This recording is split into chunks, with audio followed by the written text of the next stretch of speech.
नमस्कार, welcome to geography. मेरा नाम सिद्धार्थ है। हम लोग जनजातीय या यूँ कहें चतुर्थ विश्व या ऐसा भी कह सकते हैं कि प्रारंभिक लोग, प्रथम मानव के विषय में चर्चा कर रहे हैं। इससे पहले के मूल परिचय में हम लोगों ने इसका एक सामान्य सा खाका तैयार किया। आज हम लोग बात करेंगे विश्व के अलग अलग क्षेत्रों में पाई जाने वाली अलग अलग जनजातियों के नामों को देखेंगे, नक्शे में उनका क्षेत्र देखेंगे और उसके बाद कोई नई जनजाति शुरू करेंगे। सबसे पहले तो विवाद का विषय है भोजन संग्राहक। बेसिकली भोजन संग्राहक लोग गैर कृषक होते हैं। भोजन संग्राहक लोग किसी एक जगह पर, एक निवास पर स्थान करके एक भूमि पर कृषि कार्य करने की बजाय एक स्थान से दूसरे स्थान पर भोजन का संग्रहण करने पर बल देते हैं। ये वास्तव में बचे कुचे शिकारी लोग हैं जो संपूर्ण मानव जाति के सांस्कृतिक पूर्वज माने जा सकते हैं। मतलब ये वो लोग हैं जो हमारे पूर्वजों के और उससे भी पहले के लोगों के प्रतिबिंब है। मतलब मानव इसी तरह का हुआ करता था और मानव की उत्पत्ति इसी प्रकार हुई है। ये लोग हर प्रकार की जलवायु और वनस्पतिक क्षेत्रों में पाए जाते हैं। ये लोग मुख्यतः विषुवतीय आर्द्र और गर्म जलवायु से लेकर के टुंड्रा के सर्द बर्फीले प्रदेशों में भी पाए जाते हैं। ये अभी हम लोग नक्शे में जानेंगे क्या होती है विषुवतीय आर्द्र जलवायु, कहाँ होती है टुंड्रा जलवायु, किस किस प्रकार से विश्व के नक्शे में जनजातियों का बिखराव है, छितराव है।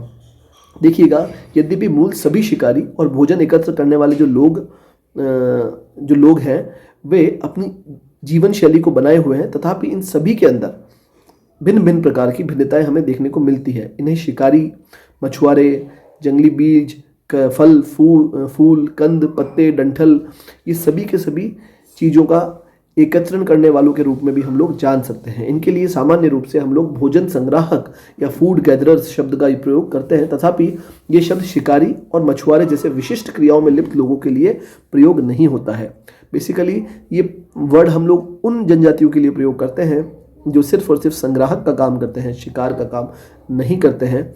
इसीलिए ये बेसिकली सिर्फ उन्हीं के लिए यूज़ करते हैं। विशिष्टीकरण के फलस्वरूप हम लोग देखें तो कई प्रकार के जो जनजाति हैं वो अपने अलग अलग प्रकार के कामों में लिप्त हैं।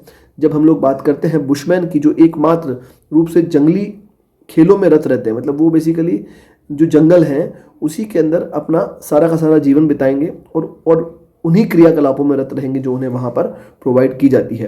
फिर हम लोग बात करते हैं संयुक्त राज्य अमेरिका के पश्चिमी मैदानों के जो मूल निवासी हैं वो बेसिकली गवल शिकारी होते हैं। गवल शिकारी मतलब होता है भैंस का शिकार करते हैं ये। अगर हम लोग बात करते हैं चुकची लोगों की, तुंग लोग, चुकची लोग, ये बेसिकली रूस के अंदर पाए जाते हैं और ये रेंडियर पालने वाले होते हैं। रेंडियर नाम का एक कुत्ता होता है, ये उसको पालते हैं और उसी की सवारी करते हैं और शिकार करते हैं। अगर इन्यूत लोगों की बात करें तो इन्यूत कनाडा, अलास्का, ग्रीनलैंड इस क्षेत्र में पाए जाते हैं और जीवन यापन करने के लिए ये समुद्री जानवरों का शिकार करते हैं। तो इस प्रकार से भी इनमें विभिन्नताएं मिलती है। अगर हम लोग बात करें तो विविध जलवायु में, विविध भौतिक प्रदेशों में रहने वाले जो भोजन संग्राहक हैं उनकी कोई जीवन शैली में भी कोई खास अंतर नहीं होता है। जो यहाँ भोजन संग्राहक है और कहीं और भोजन संग्राहक है तो वो एक ही प्रकार की जीवन शैली में रह रहे हैं, परंतु उनके वस्त्र का, भोजन का, उनके उपकरणों का, वस्तु विनिमय के तरीकों का, इसमें हमें जरूर अंतर देखने को मिलता है। उदाहरण के लिए बात करें इन्यूत लोग कहाँ रहते हैं?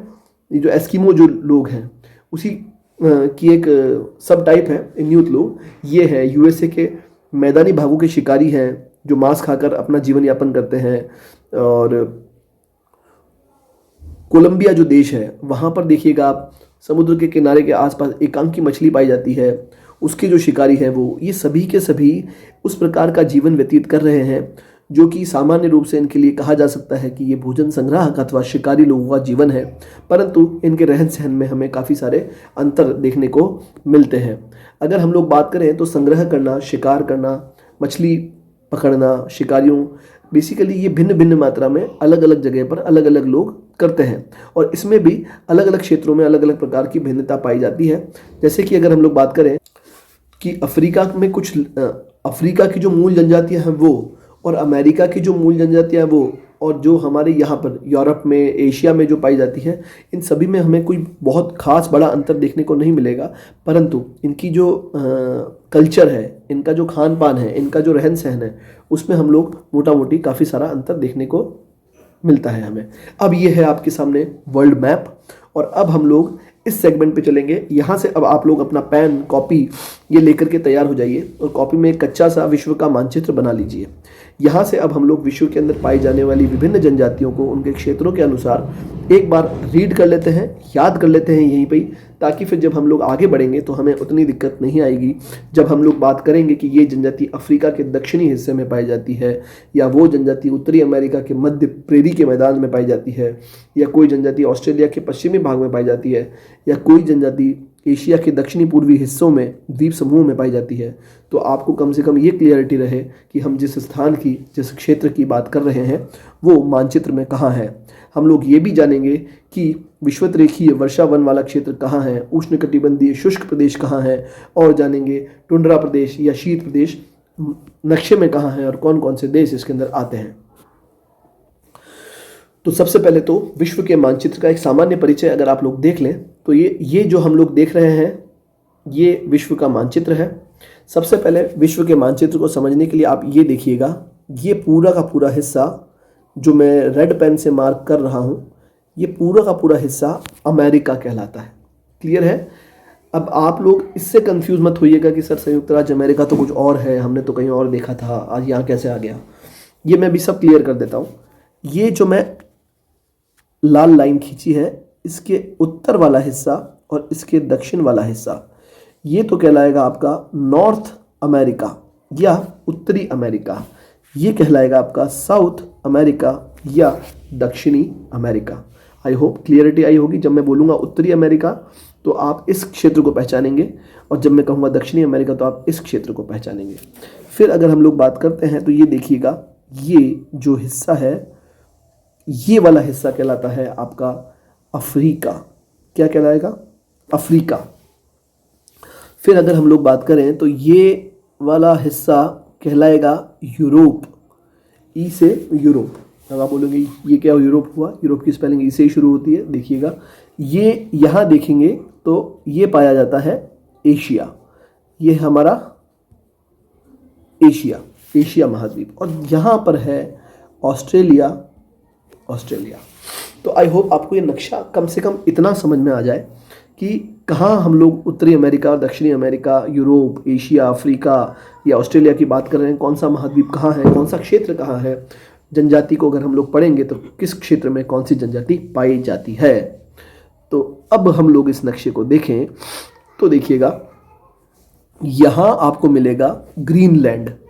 क्या मिलेगा? ग्रीनलैंड। ये मैंने अभी आपको बता ही दिया है, दोबारा इसलिए बता रहा हूँ क्योंकि उसमें शायद क्लियर नहीं दिखा होगा। ये आपको मिलेगा यूरोप। ये है हमारा एशिया, ये हमारा अफ्रीका, और यहां पर उत्तरी अमेरिका, और ये है हमारा दक्षिणी अमेरिका। ये है ऑस्ट्रेलिया। तो जब हम लोग इनकी बात करते हैं तो इन क्षेत्रों में किस किस क्षेत्र में कौन कौन सी जनजाति पाई जाएगी, उससे पहले आप देखिएगा, यहां से एक रेखा गुजर रही है, काल्पनिक रेखा है। ये देखिए, इस रेखा को कहते हैं 0 डिग्री अक्षांश। मतलब इसके ऊपर में और इसके दक्षिण में, उत्तर और दक्षिण दोनों में ही विश्व का मानचित्र बराबर बराबर बटा हुआ है। ठीक है, आपको देखना, आपको इस नक्शे में देखने को ऐसा लग रहा होगा कि ये वाला हिस्सा ज़्यादा बड़ा है, ये कम बड़ा है। नहीं, ऐसा नहीं है, ये वाला हिस्सा भी उतना ही बड़ा है जितना ऊपर वाला हिस्सा है। तो देखिए, इस 0 डिग्री के आसपास तो पड़ती है तेज गर्मी, टेम्परेचर फुल्ली हाई, और जैसे जैसे हम लोग यहाँ से उत्तर में चलेंगे और ऊपर और ऊपर और ऊपर, यहाँ पड़ेगी तेज ठंड। क्लियर है? आई होप आपको समझ में आ रहा होगा। तो हम बेसिकली ये देख रहे थे कि ये जो क्षेत्र है जिसे हम लोग विषुवतीय वर्षा वन वाला क्षेत्र कहते हैं, ये बेसिकली 0 डिग्री वाला क्षेत्र है जहाँ पे तापमान बहुत ज़्यादा और वर्षा भी बहुत ज़्यादा होती है। विश्व में सबसे ज़्यादा जनजातियों का संकेंद्रण इसी क्षेत्र में पाया जाता है। ये देखिएगा आप, इसी क्षेत्र के अंदर यहाँ पर है आपका दक्षिणी अमेरिका में अमेजन का बेसिन। आपने नाम सुना होगा, अमेजन के जंगल, अमेजॉन रेन फॉरेस्ट्स। तो ये यहाँ पर है अमेजन का जंगल, यहाँ पर आपको बहुत ज़्यादा जनजातियाँ देखने को मिलेगी। यहाँ है जायरे कांगो का बेसिन अफ्रीका के अंदर, ये सब 0 डिग्री के ऊपर ही हैं। देखिएगा, ये 0 डिग्री के ऊपर ही है। यहाँ पर है आपका श्रीलंका, और यहाँ है मालदीव्स। इधर देखिए दक्षिणी पूर्वी एशिया का क्षेत्र, ये पूरा का पूरा वो क्षेत्र है जहाँ पर जनजातीय लोगों का अधिकाधिक संकेंद्रण देखने को मिलता है। फिर अगर हम लोग बात करें कि जो सबसे उत्तर वाला हिस्सा है, ये देखिएगा, सबसे उत्तर वाले हिस्से के अंदर भी जहाँ पे आपको डॉट डॉट दिखा रखे हैं, ये वो क्षेत्र है जहाँ पर आमतौर पर हम लोग नहीं रहते हैं। हम लोग इतनी कठिन परिस्थितियों में नहीं रह पाते हैं, इसीलिए ये वो खाली क्षेत्र है जहाँ पर जनजातीय लोग निवास करते हैं। और इस उत्तरी क्षेत्र के अंदर अत्यधिक ठंड और बर्फीला क्षेत्र है ये। तो ये वो क्षेत्र है, ये है ग्रीनलैंड, ये है कनाडा का उत्तरी हिस्सा।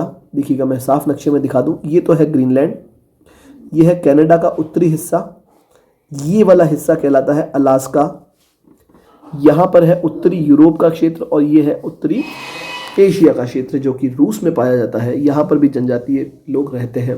एक बात आप याद रखिएगा कि जहाँ पर क्लाइमेट रहने लायक है वहाँ हम लोग रह रहे हैं, परंतु जो क्लाइमेट वाकई में रहने लायक नहीं है और जहाँ पर कठिन या कठोर जलवायु पाई जा रही है, वहाँ पर जनजातीय लोगों का निवास स्थान है।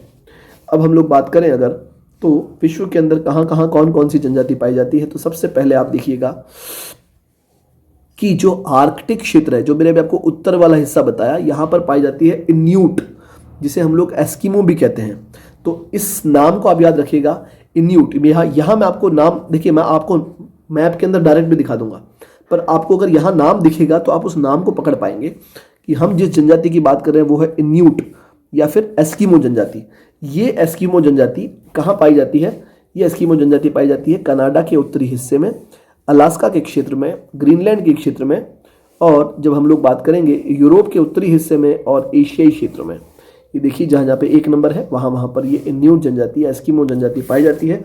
आपने इनके मकान देखे होंगे कई बार चित्र में, इग्लू, बचपन में सब लोग बनाते थे, इनका मकान ऐसे होते हैं, इग्लू, ये इनके मकान को इग्लू कहते हैं। और ये बर्फ़ से बने हुए मकान होते हैं, बर्फ़ की बड़े बड़े पत्थरों को इकट्ठा करके, और ये मकान इस प्रकार से बनाए जाते हैं। हीट इंसुलेटर होते हैं बेसिकली, इसमें ठंड नहीं लगती है, ठंड कम लगती है। आप सोचते होंगे कि पहले ही अगर ये लोग बर्फ़ के मकान में रह रहे हैं तो फिर ये ठंड से कैसे बच रहे हैं, तो बाहर से चलने वाली सर्द हवाओं से भी ये बचते हैं। फिर अगर हम लोग बात करें कि सामी जनजाति, कौन सी जनजाति? सामी। तो सामी जनजाति पाई जाती है नॉर्वे, स्वीडन और फिनलैंड वाले हिस्से में। तो ये देखिएगा, नॉर्वे, स्वीडन और फिनलैंड वाला हिस्सा यहाँ है, यहाँ पर आपको मिलेगी सामी जनजाति।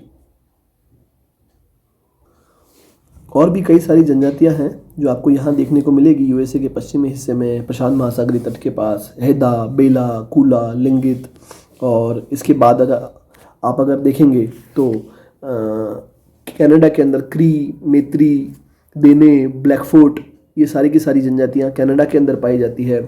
फिर अगर हम लोग बात करें कि यूएसए के अंदर और भी बहुत सारी हीज जनजाति, पेरू जनजाति, और फिर अगर हम और भी अगर आगे की बात करते हैं तो युकाटेन जनजाति है मैक्सिको के आसपास। फिर आप इन क्षेत्रों को जरूर याद रखिएगा, ये वाला मैक्सिको है, ये वाला कनाडा है, ये मैक्सिको है, ये वाला क्षेत्र कहलाता है मैक्सिको, ये वाला क्षेत्र कहलाता है कनाडा। और मैं भी आपको खास जनजातियां बता रहा हूँ। आप ये देखिएगा कि ये वाला जो क्षेत्र है, हाईलैंड ऑफ पेरू में आयमारा जनजाति पाई जाती है। ये रहा पेरू, और पेरू के अंदर पाई जाएगी आयमारा जनजाति। कौन सी जनजाति है? आयमारा जनजाति। अगर हम लोग बात करते हैं अमेज़न के बेसिन में, जब ये स्टार्ट हुआ था तभी मैंने आपको बताया था कि दक्षिणी अमेरिका के अंदर ये वाला क्षेत्र अमेज़न का बेसिन कहलाता है। तो अमेज़न के बेसिन के अंदर आपको कई प्रकार की जनजातियाँ देखने को मिलती है। तो इसके अंदर आप देख लीजिए कुछ, जैसे टोबा है, अक्रोरी है, ठीक है, और ये सारी के सारी जो नाम हैं, ये सभी के सभी जो जनजाति है, कैरीन है, टुकोनो है और एक्रेके है, मतलब ये कई सारी इस प्रकार के नाम आपको देखने को मिलेंगे जो कि आपको अमेज़न बेसिन के अंदर निवास करने वाले प्रारंभिक लोगों के रूप में जाने जाएंगे। परंतु हम लोग इस चैप्टर के अंदर सारी की सारी जनजातियों के जीवन स्तर का अध्ययन नहीं करेंगे। हम लोग कुछ विशेष जनजातियों को छांटेंगे और उसी का हम लोग अध्ययन करेंगे।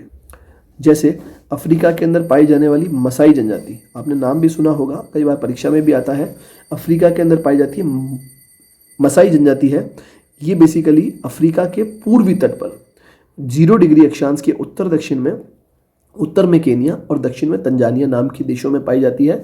तो बेसिकली जब भी आप याद रखें तो 0 डिग्री अफ्रीका में यहाँ है, यहाँ और यहाँ केनिया और तंजानिया के अंदर आपको मसाई जनजाति देखने को मिलेगी, जिसका भी हम लोग इस चैप्टर में आगे अध्ययन करेंगे।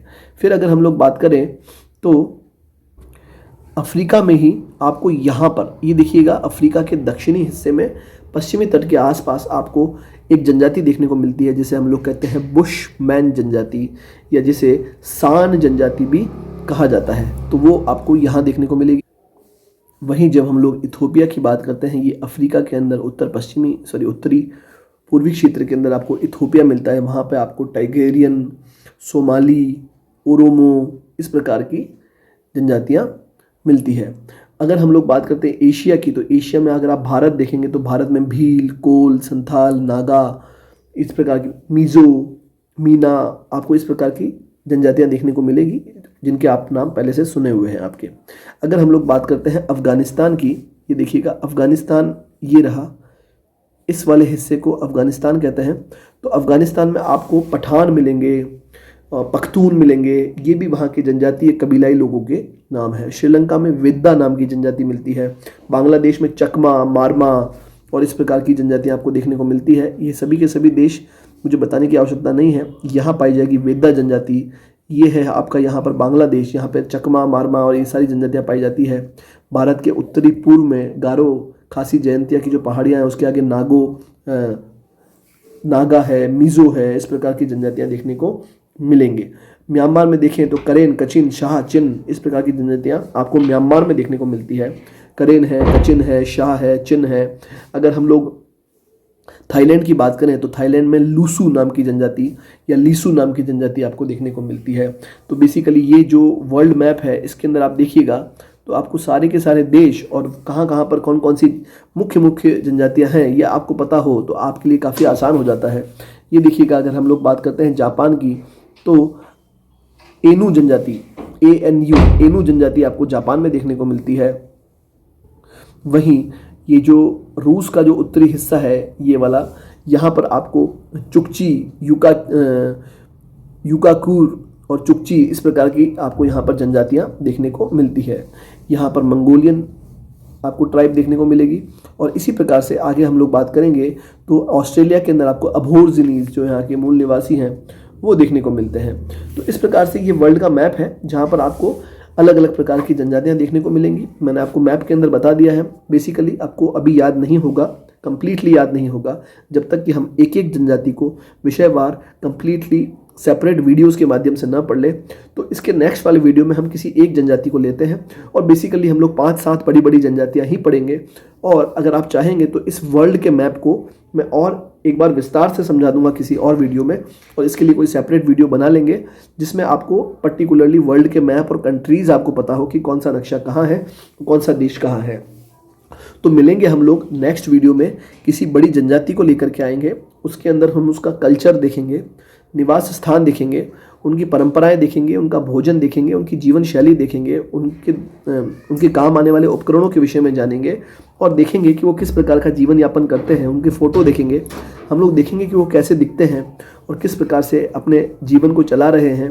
हम इन सब चीज़ों को पढ़ने और अध्ययन करने के क्रम में हमें एक बात नहीं भूलनी है कि ये वही लोग हैं जो हमारे पूर्वज हैं और हम लोग इन्हीं से डेवलप होते होते आज हम लोग इस कंप्यूटर और मोबाइल के युग में जी रहे हैं हम लोग। परंतु हमें ये याद रखना है कि यही मानव है, प्रारंभिक मानव यही था जिस मानव से विकसित होकर के, जिस मानव से डेवलप होकर के आज हम लोग इस क्षेत्र में या फिर इस दुनिया में प्रवेश किए हैं। मिलते हैं नेक्स्ट वीडियो में, आप लोग बने रहिएगा। Thank you very much.